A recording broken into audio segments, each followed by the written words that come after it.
Hello ছোট বন্ধুরা, আজ তোমাদের জন্য আছে শিয়াল ও আঙুরের গল্প। একদিন এক গরমের দুপুরে এক ক্ষুধার্ত শিয়াল জঙ্গলের পথে হাঁটছিল। বহুক্ষণ ধরে সে কিছুই খায়নি। চারপাশে খাবার খোঁজার চেষ্টা করছিল, কিন্তু কিছুই পাওয়া যাচ্ছিল না। ক্লান্ত হয়ে সে একসময় একটি বাগানের সামনে এসে দাঁড়াল। বাগানের ভেতরে এক সুন্দর আঙুর লতার ঝুলন্ত থোকা দেখে শিয়ালের চোখ চকচক করে উঠল। আঙুরগুলো দেখতে ছিল টসটসে, পাকা পাকা ও রসালো। শিয়াল মনে মনে ভাবল, আহা, এই আঙুরগুলো যদি আমি পেতাম তাহলে আমার ক্ষুধা একেবারে মিটে যেত। শিয়ালটি আঙুরের থোকার দিকে ঝাঁপ দিল, কিন্তু থোকা ছিল অনেক উঁচুতে। প্রথমবার সে ব্যর্থ হল। সে পিছিয়ে এসে আবার লাফ দিল, কিন্তু এবারেও সে ব্যর্থ হল।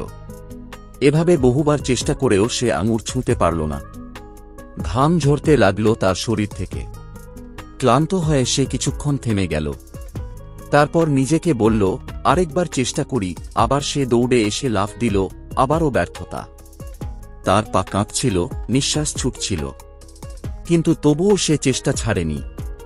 শেষমেশ বহু চেষ্টার পর হাল ছেড়ে দিয়ে শিয়ালটি হতাশ হয়ে বসে পড়ল। তখন সে নিজের মনকে সান্ত্বনা দিতে বলতে লাগল, এই আঙুরগুলো হয়তো টক, এমনকি যদি আমি খেতে পারতাম তবু হয়তো ভালো লাগতো না। টক আঙুর খেয়ে পেটের অসুখ হলে কি লাভ? এভাবে নিজেকে সান্ত্বনা দিয়ে শিয়ালটি আস্তে আস্তে হাঁটতে হাঁটতে সেই জায়গা ছেড়ে চলে গেল। এই ঘটনার পর অনেক সময় কেটে গেল, কিন্তু শিয়ালের সেই কথাগুলো মানুষের মুখে মুখে ছড়িয়ে পড়ে গেল। তখন থেকেই একটা জনপ্রিয় প্রবাদ হয়ে উঠল, আঙুর ফল টক।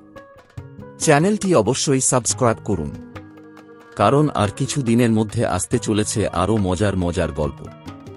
ভিডিওটি দেখার জন্য আপনাকে অনেক ধন্যবাদ।